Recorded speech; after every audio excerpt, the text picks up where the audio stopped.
नमस्कार. मी शुभम पाठक. इन्फोवेदमध्ये तुम्हाला सगळ्यांचं स्वागत आहे.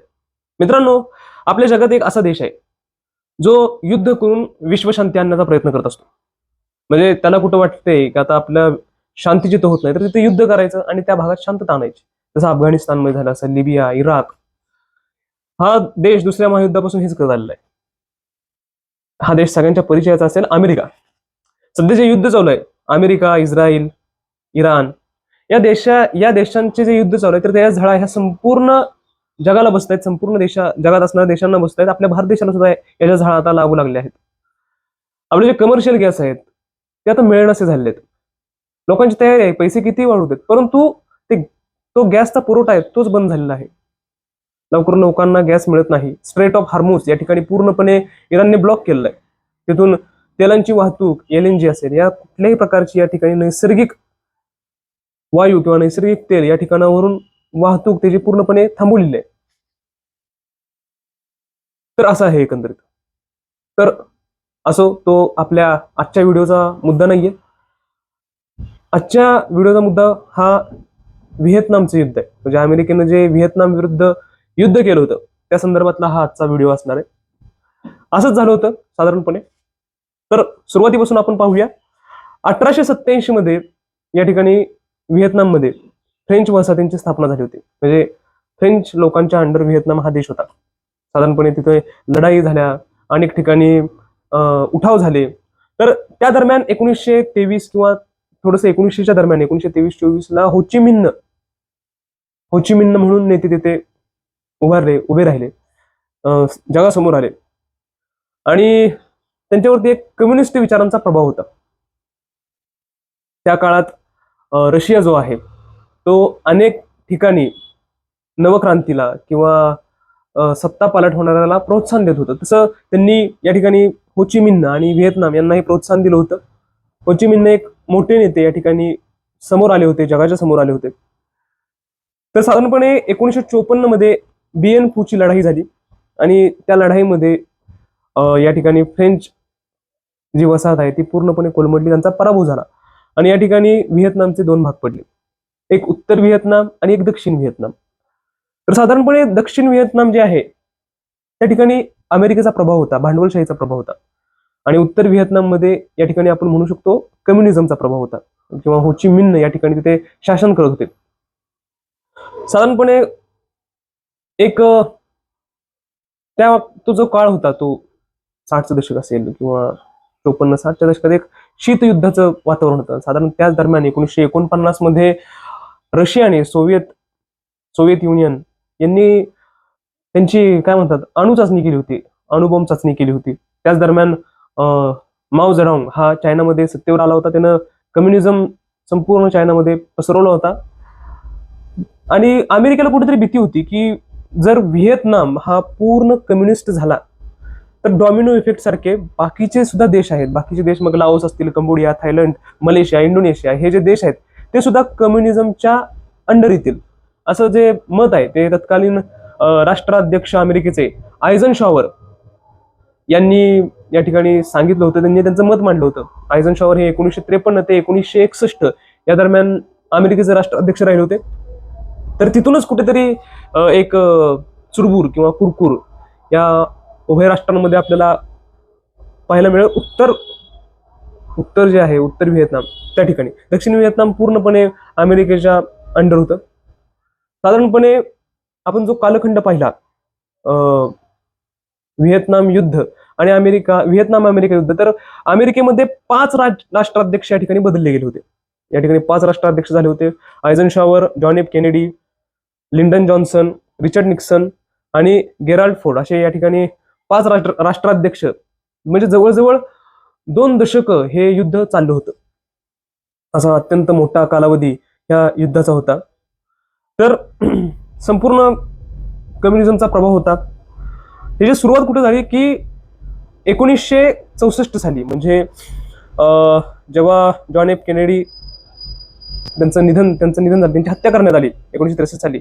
मग त्याच दरम्यान लिंडन जॉन्सन हे राष्ट्राध्यक्ष म्हणून अमेरिकेचे राष्ट्राध्यक्ष म्हणून निवडले गेले. तर त्यांनी असं काय म्हणतो आपण, त्यांनी असा आरोप केला की उत्तर व्हिएतनामने त्यांच्या USS मॅडॉक्स डिस्ट्रॉयर जे शिप आहे ते उद्ध्वस्त केलं उत्तर व्हिएतनामने. आणि मग त्यांनी लढाईत उडी टाकली. अमेरिका हे लढाईत उडी टाकत असतं किंवा हे आपण पाहतच असतो. मग त्यावेळेस त्यांनी राष्ट्राध्यक्ष या नात्याने सर्व अधिकार घेतले. त्यांनी जवळजवळ 5 लाख सैन्य जे आहे 5 लाख सैन्य हे त्यांनी व्हिएतनाममध्ये जमिनीवरती उतरवलं होतं. अमेरिका या ठिकाणी काही प्रमाणात हवाई हल्ले देखील करत होते, नाही असं प्रमाण नाहीये, परंतु जास्त प्रमाणात जे सैनिक आहेत 5 लाखाच्या आसपास ते त्यांनी जमिनीवरती उतरवले होते. या ठिकाणी अमेरिकेला जेवढं सोपं वाटलं तेवढं सोपं हे युद्ध झालं नाही. त्यावेळेस त्यांना वाटलं आपण लवकर उरकून टाकू, पण हे युद्ध चाललं 20 वर्ष. तसंही आता अमेरिकेला वाटलं होतं हे आपण 2-3 दिवसात युद्ध उरकून टाकू, पण आता जवळजवळ 2 आठवडे होत आले या युद्धाला. हे सहज शक्य नव्हतं युद्ध. त्याचं कारण असं आहे की उत्तर व्हिएतनाम जो आहे तिथे एक गुप्त संघटना होती. त्या संघटनेचं नाव होतं व्हिएतकॉंग. अगदी भुयारी मार्ग काढणं असेल जमिनीखाली, या ठिकाणी जंगलात लपून बसणं असेल, गोरिला वॉरफेअर या ठिकाणी मोठ्या प्रमाणात वापरण्यात आलं उत्तर व्हिएतनाममध्ये त्या सैनिकांद्वारे, किंवा ही जी गुप्त संघटना आहे व्हिएतकॉंग याद्वारे. त्यामुळे अमेरिकेला जे आहे ते सहज या ठिकाणी विजय मिळवणं अवघड जात होतं. सहज विजय मिळवणं म्हणजे संपूर्ण त्यांचा घटनाक्रम त्यांनी जो विचार केला होता त्याप्रमाणे घडतच नव्हता. अनेक सैनिक या ठिकाणी मारले गेले. अनेक सैनिकांना या ठिकाणी काय म्हणतात त्याला अनेक सैनिकांना नाहक जीव घालवावा लागला या व्हिएतनामच्या भूमीवरती. साधारणपणे हे युद्ध चाललं 20 वर्ष. दरम्यानच्या काळात 1969 साली 2 सप्टेंबर 1969 साली हो ची मिन्ह यांचा मृत्यू झाला. तरीही हे युद्ध चालूच होतं. 1969 सालीच रिचर्ड निक्सन हे जे आहेत अमेरिकेचे राष्ट्राध्यक्ष या युद्ध काळात जे आलेत, म्हणजे हा युद्ध काळ चालू झाल्यापासूनचे 4थे राष्ट्राध्यक्ष. आयझनशॉवर, त्यानंतर आपले John F Kennedy, Lyndon Johnson, त्यानंतर रिचर्ड निक्सन यांचा हा कालावधी होता. हे युद्ध एक पीकला गेलं होतं. अनेक अमेरिकन सैनिक हे शहीद झाले होते.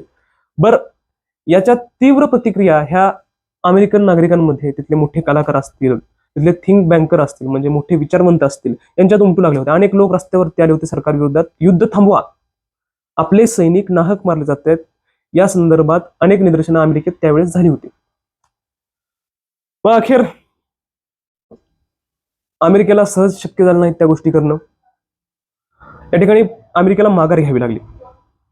1973 साली पॅरिसच्या इथे एक शांतता बैठक झाली. त्या बैठकीत अमेरिकेने जो आहे तो माघार घेण्याचा निर्णय घेतला, सैन्य माघार घेण्याचा निर्णय घेतला. परंतु हे युद्ध तसंच चालू होतं. दक्षिण व्हिएतनाम आणि उत्तर व्हिएतनाम यामध्ये हे युद्ध तसंच चालू होतं. साधारणपणे पुढे मग असं झालं की जे राष्ट्राध्यक्ष आहेत रिचर्ड निक्सन यांनी हळूहळू जी जबाबदारी युद्धाची ती दक्षिण व्हिएतनामकडे सोपवली. आता बाद झाला, आता आम्ही बाहेर पडतो. जसं ते अफगाणिस्तानमधून बाहेर पडले तसं ह्यावेळेस बाबा आता आम्ही आम्हाला आता नाही, म्हणजे साधारणपणे 1955 साली हे युद्ध चालू झालं होतं. ते आता 1975 उजाडायला येत होतं तरी ते चालूच होतं. त्यामुळे बॅकआउट केलं त्यांनी.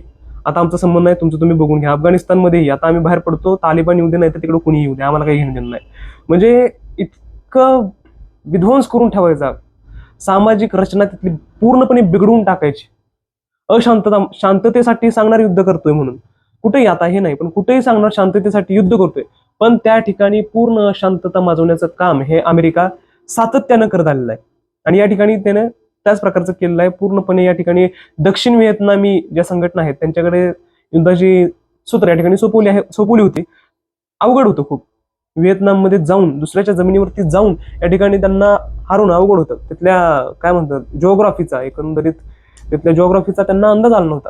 आताही इराणच्या भूमीवरती अमेरिकेला सैन्य उतरवणं खूप अवघड जाणार आहे. सैन्य उतरवण्याचा जर विचार करत असतील तर सगळ्यात पहिल्यांदा अमेरिकेतलेच नागरिक या गोष्टीला विरोध करतील. इराणमध्ये त्यांची रिजिम चेंज होईल का नाही माहित नाही, परंतु डोनाल्ड ट्रम्पच्या या अशा वागण्यानं अमेरिकेत 100% म्हणू शकतो आपण त्यांचीच रिजिम चेंज होती का काय, असं एक या ठिकाणी म्हणलं जाऊ शकतं. तर त्या ठिकाणी 1973 साली पॅरिस पीस मीटिंग झाली, तर त्यामध्ये सगळं सैनिक बाजूला आलं, परंतु युद्ध तसंच चालू होतं. साधारणपणे 1975 साली उत्तर व्हिएतनामने दक्षिण व्हिएतनामवर पूर्णपणे विजय मिळवला.